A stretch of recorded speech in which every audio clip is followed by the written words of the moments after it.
ପିତୃଶ୍ରାଦ୍ଧ କେତେ ଜରୁରୀ? ହିନ୍ଦୁ ସମାଜରେ ମୃତ ବ୍ୟକ୍ତିଙ୍କ ନାମରେ ପିଣ୍ଡଦାନ, ଶ୍ରାଦ୍ଧ ଓ ତର୍ପଣ କରିବା ଏକ ପ୍ରାଚୀନ ପରମ୍ପରା। ଶ୍ରାଦ୍ଧର ମହତ୍ତ୍ୱ ଦର୍ଶାଇ ମନୁସ୍ମୃତି, ଗରୁଡ଼ ପୁରାଣ ଆଦି ଅନେକ ଧର୍ମଗ୍ରନ୍ଥରେ ବିଭିନ୍ନ ବିଧି ଓ ସଂସ୍କାର ବର୍ଣ୍ଣନା କରାଯାଇଛି। ଶ୍ରାଦ୍ଧ କରିବା ପାଇଁ ନିଜର ବାସସ୍ଥାନରୁ ଆରମ୍ଭ କରି ପୁରୀ, ଗୟା, ବାରାଣସୀ, ହରିଦ୍ୱାର ଭଳି ଅନେକ ତୀର୍ଥସ୍ଥଳ ପର୍ଯ୍ୟନ୍ତ ଲମ୍ବା ତାଲିକାର ବର୍ଣ୍ଣନା କରାଯାଇଛି।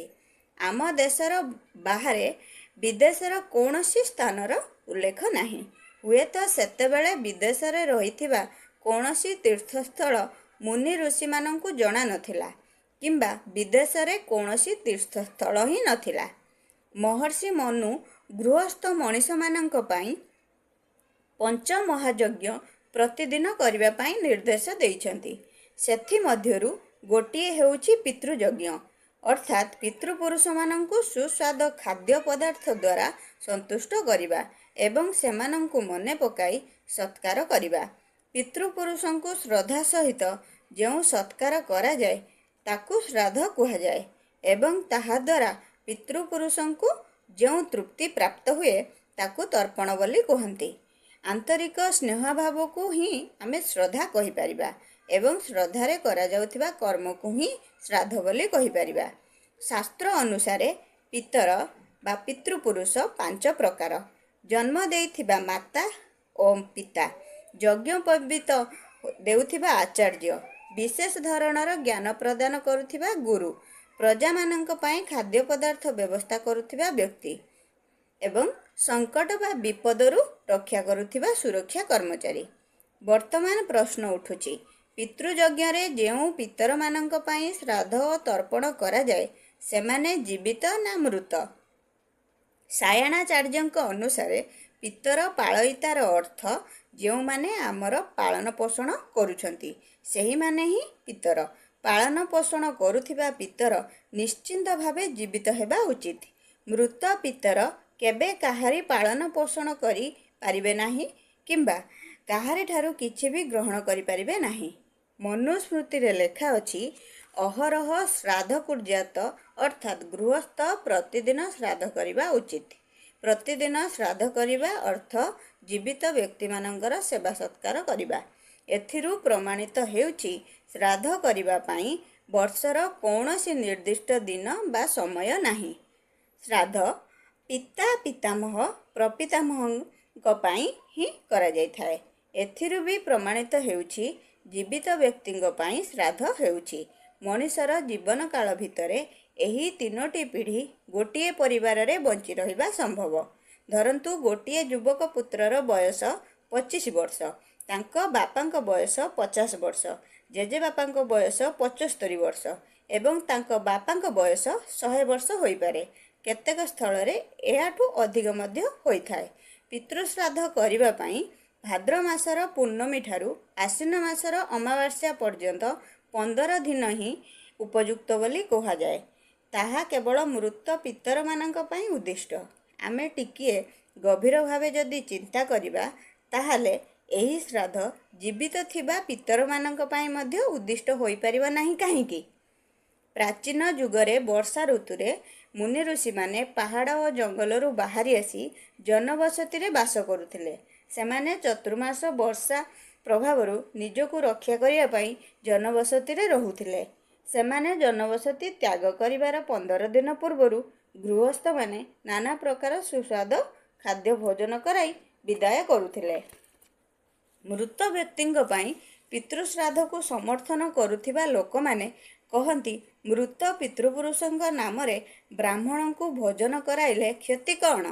ଏହି ବାହାନାରେ ପୂର୍ବପୁରୁଷଙ୍କୁ ମନେ ପକାଇ କିଛି ଦାନ କରି ପୁଣ୍ୟ ଅର୍ଜନ ହୋଇଯାଏ। ସେମାନଙ୍କର ଏହି ଯୁକ୍ତି କେତେ ଦୂର ସତ୍ୟ ଆମେ ଟିକିଏ ବୌଦ୍ଧିକ ସ୍ତରରେ ବିଚାର କଲେ ଜଣାପଡ଼ୁଛି। ଏହାଦ୍ୱାରା ଧାର୍ମିକ, ନୈତିକ, ଆର୍ଥିକ ଓ ସାମାଜିକ ସ୍ତରରେ ଅନେକ ଦୋଷ ରହୁଛି। ଆସନ୍ତୁ ବିଚାର କରି ଦେଖିବା। ଏହାଦ୍ୱାରା ମାନବିକ ଧର୍ମର ମର୍ଯ୍ୟାଦା ନଷ୍ଟ ହେଉଛି। ଗୋଟିଏ ଭ୍ରମାତ୍ମକ ପରମ୍ପରା ବଞ୍ଚି ରହୁଛି। ବୃଦ୍ଧ ମାତା ପିତାଙ୍କୁ ଯେଉଁ ଘରେ ଭଲ କରି ଖାଇବାକୁ ମୁଠେ ଦିଆଯାଉ ନାହିଁ ସେମାନଙ୍କ ଜୀବିତ ଅବସ୍ଥାରେ ସେବା ସତ୍କାର ବଦଳରେ ତିରସ୍କାର ଓ ଲାଞ୍ଛନା ଦିଆଯାଉଥାଏ, ସେମାନଙ୍କର ମୃତ୍ୟୁ ପରେ ଧନ ଖର୍ଚ୍ଚ କରି ବ୍ରାହ୍ମଣମାନଙ୍କୁ ଭୋଜନ, ଦାନ, ଦକ୍ଷିଣା ଦେଇ ନିଜର ଶ୍ରଦ୍ଧା ଦେଖେଇ ହେଉଥିବା ଗୃହସ୍ଥମାନଙ୍କୁ ଠିକ୍ କରୁଛନ୍ତି ବୋଲି ଆମେ କିପରି କହିବା? ଦାନ କରିବା ଖରାପ କଥା ନୁହେଁ, କିନ୍ତୁ ଦାନ କାହାକୁ ଦିଆଯିବା ଉଚିତ ସେଇଟା ମହତ୍ତ୍ୱପୂର୍ଣ୍ଣ। କଥାରେ ଅଛି, ଅପାତ୍ରରେ ଦାନ ଦେବା ପୁଣ୍ୟ ନୁହେଁ। ଆମେ ଯଦି ପିତୃଶ୍ରାଦ୍ଧ ବେଳେ କେତେକ ଅଳସୁଆ କାମଚୋର ବ୍ୟକ୍ତିଙ୍କୁ ଗୋଦାନ, ଭୂଦାନ, ସ୍ୱର୍ଣ୍ଣଦାନ, ବସ୍ତ୍ରଦାନ, ଅନ୍ନଦାନ ଆଦି ଦେବା, ତେବେ ଆମେ ସେମାନଙ୍କର ଅଳସୁଆ ପ୍ରବୃତ୍ତିକୁ ସମର୍ଥନ କରୁଛନ୍ତି। ସତରେ ସାହାଯ୍ୟ ପାଇବା ଯୋଗ୍ୟ ଆହୁରି ଅନେକ ଗରିବ, ଅସହାୟ, ଅସୁସ୍ଥ ମଣିଷ ଆମ ଚାରିପାଖରେ ଅଛନ୍ତି। ସେମାନଙ୍କୁ ଦାନ କରାଯାଉ। ବ୍ରାହ୍ମଣଙ୍କୁ ଦାନ କଲେ ପିତୃପୁରୁଷଙ୍କ ପାଖରେ ପହଞ୍ଚିବ, କିନ୍ତୁ ଗରିବକୁ ଦେଲେ ବେକାର ଯିବ ଭଳି ଭିତ୍ତିହୀନ ବିଶ୍ୱାସ ହିଁ ପିତୃଶ୍ରାଦ୍ଧର ମୂଳ କାରଣ। ସେଥିପାଇଁ ଆଜି ଭାରତରେ ପ୍ରାୟ 50 ଲକ୍ଷରୁ ଅଧିକ ସାଧୁ ସନ୍ନ୍ୟାସୀ କେବଳ ଦାନ ଦକ୍ଷିଣା ପାଇ କୌଣସି ଉତ୍ପାଦନମୂଳକ କାମ ନ କରି ଐଶ୍ୱର୍ଯ୍ୟରେ ଜୀବନଯାପନ କରୁଛନ୍ତି। ଯେକୌଣସି କର୍ମକୁ କରିବା ପୂର୍ବରୁ ତାହା କେତେ ଦୁରୁପଯୋଗୀ ଓ ଜରୁରୀ ଚିନ୍ତା ନ କରି କେବଳ ପରମ୍ପରା ପାଳନ କରିବା ପାଇଁ ବାଧ୍ୟତାମୂଳକ ଭାବେ କଲେ ତାହା ଶୁଦ୍ଧ କର୍ମ ନୁହେଁ, ଅଯଥା ଧନହାନି, ପ୍ରାଣପୀଡ଼ା ହେବା କଥା। ଯଦି ଆମ ପିତୃପୁରୁଷଙ୍କୁ ଭୋଜନ କରାଇବା ନିହାତି ଆବଶ୍ୟକ, ତେବେ ଆଶ୍ୱିନ ମାସର ଏହି 15 ଦିନ ଭିତରେ ଥରେ ହିଁ କାହିଁକି? ବର୍ଷ ସାରା ସେମାନେ କ'ଣ ଏହି ଗୋଟିଏ ଦିନର ଖାଦ୍ୟ ଦ୍ୱାରା କାମ ଚଳାଉଛନ୍ତି? ଦ୍ୱିତୀୟରେ, କେବଳ ବ୍ରାହ୍ମଣଙ୍କୁ ଭୋଜନ କରାଇବା କାହିଁକି? ଅନ୍ୟ ଭୋକିଲା ମଣିଷଙ୍କୁ କାହିଁକି ନୁହେଁ? ଗରୁଡ଼ ପୁରାଣରେ ଯେଉଁ ତଥାକଥିତ ନର୍କର ବର୍ଣ୍ଣନା ହୋଇଛି, ତାହା ପଢ଼ିଲେ ଯେକୌଣସି ଲୋକ ବୁଝିପାରିବ କେତେ ଅବାନ୍ତର କଥା ସବୁ ଲେଖା ହୋଇଛି। ସେଠାରେ ଗୋଟିଏ ଯମପୁର ଅଛି। ଯମଦୂତମାନେ ପୃଥିବୀରୁ ମୃତ ବ୍ୟକ୍ତିମାନଙ୍କୁ ଧରି ନିଅନ୍ତି। ସେଠାରେ ବ୍ୟକ୍ତିଙ୍କ ପାପ ଅନୁସାରେ ଦଣ୍ଡ ଦିଅନ୍ତି। କାହାକୁ ଗରମ ତେଲ କଡ଼େଇରେ ପକାଇ ପକୋଡ଼ି ଭଳି ଭାଜନ୍ତି, କାହାକୁ ବିଷଧର ସର୍ପ ଦ୍ୱାରା ଦଂଶନ କରାନ୍ତି, କାହାକୁ ହିଂସ୍ର ପଶୁମାନଙ୍କ ଦ୍ୱାରା ନିର୍ଯାତିତ କରନ୍ତି। ଏମିତି ଅନେକ ଗାଲୁଗପର ଅବତାରଣା କରାଯାଇଛି।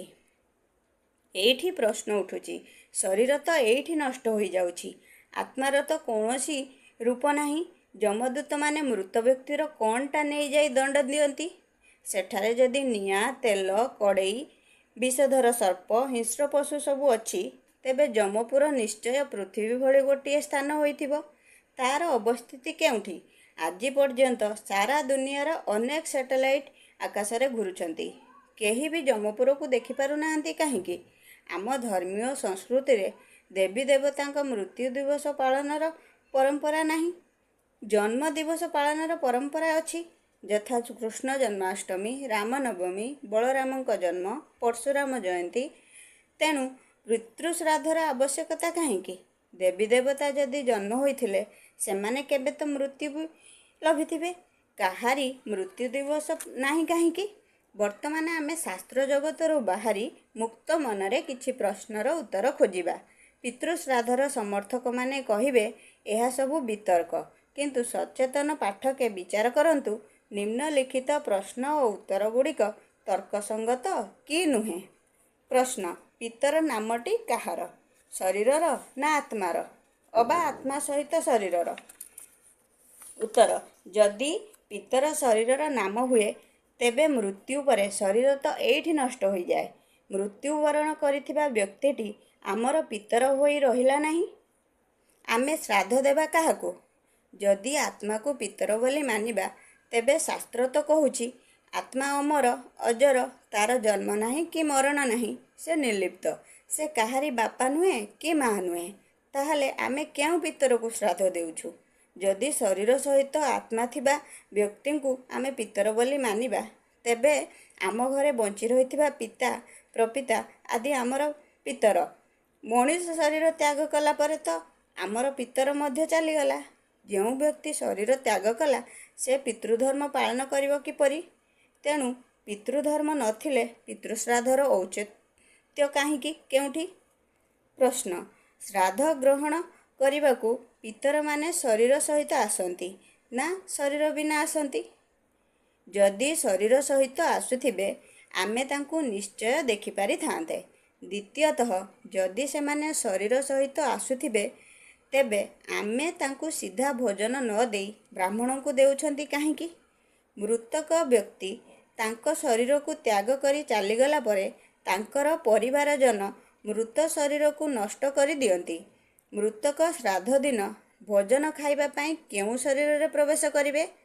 कारण हाथ और मुह बिना तो खाद्य खाइबा संभव नुहे। आउ जदि पितर केवल आखिरे देखी बा नाकरे सुंघी तृप्त हो जाती तेबे आमे ब्राह्मण को भोजन कराइबा कौन दरकार? आम घरे समस्ते बसी पितर को मने पकाई पितर प्रिय खाद्य देई देले सबु काम होई जिवो। जड़े व्यक्ति खाइले जदि अन्य जगार रोहुथिबा व्यक्ति पेट भर्ती हो जाए तेबे ओडिशारू ट्रेन ले बांगालोर जाउथिबा व्यक्ति सांगरे खाद्य नहीं जिबा किंबा बाटरे किणी खाइबा कौन दरकार? बापा जाउथिबा बेले पुओ खाइदेले बापांको भोक मेंटी जिवो। प्रश्न, मृत व्यक्ति जनक वर्तमान तथाकथित स्वर्गलोकरे अछि ना नरकलोकरे अछि? ब्राह्मण कहि परिबे कि स्वर्गलोक और परलोकरे कौन खाद्य पदार्थर अभाव थाए कि? जो व्यक्ति सबुबेले निशाद्रव्य यथा मद गंजेई भांग आदि खाई खाई मरीछि तार तृप्ति पाई आमे ब्राह्मण को जदि से सबु द्रव्य देबा से खाइबे कि? मृत व्यक्तिर अन्य कौनसी जन्म हो सारी निश्चय। कारण शास्त्र कहूची प्राणी 84 लाख योनि रे जन्म ग्रहण करिथाए। धरंतु मृत व्यक्ति शाकाहारी थिले एवं वर्तमान से बणर बाघ होई जन्म होइथिबो तांको पुत्र ब्राह्मण को शाकाहार ही दब। बापा तो बाघ होई गलेनी तेणु ब्राह्मण यही खाद्य को आमिष करी पठाइबो कि? धरंतु जणे व्यक्ति अत्यधिक पाप करिथिबारु से परजन्म रे कीट होई जन्म होइछि से केवल नर्दमार मल जातीय खाद्य ही खाउछि। ब्राह्मण ता पई मल पठाई पारिबो कि? साधारणतः काऊ पक्षी को सेमानंकर पितरंक प्रतीक बा स्वरूप बोली विश्वास करुछंती। सेथिबाई श्राद्ध करबा समय रे पिंड बाढ़ी देई अपेक्षा करा जाए काऊ माने केतेबेले आसी पिंड खाइबे। काऊ आसी पिंड खाइदेले सेमानंकर पितृपुरुष खाइदेले भाबी खुशी हो जाती। काऊ पक्षी सहित तांकर पितृपुरुषंक किभଳି संपर्क सेमाने ही जानती। हिंदी रे गोटिए प्रबाद अछि, दाने दाने में लिखा है खाने वाला का नाम। अर्थात सृष्टिकर्ता समस्त जीवजंतुओं पाई खाद्य पदार्थर व्यवस्था करी रखिछंती। जिए जेउ अवस्था जेउठी थाउ परमेश्वर ताकू खाद्य जोगाई देबे। आउ गोटिए प्रबाद भी अछि, भगवान किसको भूखा सुलाता नहीं भूखा उठाता है। एहा जदि सत तेबे आमे भगवानंक एही सुव्यवस्था रे हस्तक्षेप करबा कौन दरकार? शेषरे आमे एतिकी बुझी पारिछु जे जीवित काल मध्यरे जदि आमर गुरुजन मानंकर उचित सेवा और सत्कार करिबा श्रद्धा और सम्मान देबा सेटा ही हेबो प्रकृत पितृश्राद्ध। तांकर मृत्यु परे लोक देखाणिया आडंबर करी अଯଥା धन समय और शक्ति नष्ट करिबा आदौ बुद्धिमान कार्य नुहे, जहा वैज्ञानिक दृष्टिकोणरू तर्कसंगत नुहे। सेही भली रूढ़िवादी परंपरा को त्याग करदेले किछि भी क्षति हेबनी बरं लाभ हेबो। हेतुवादी वाल्मीकि नायकंक लिखित आजिर ए प्रबंध आपण मानंकु केमिति लागिला निहाती जणाइबे। वीडियो भल लागिले लाइक करंतु, वीडियो को शेयर करंतु, कमेंट बॉक्स रे निजर मतामत दियंतु। नुआ वीडियो देखिबा पाई चैनल को सब्सक्राइब करंतु, बेल आइकन ले क्लिक करंतु। पुणी देखा हेबो आउ एक नुआ शिक्षणीय वीडियो रे। नमस्कार।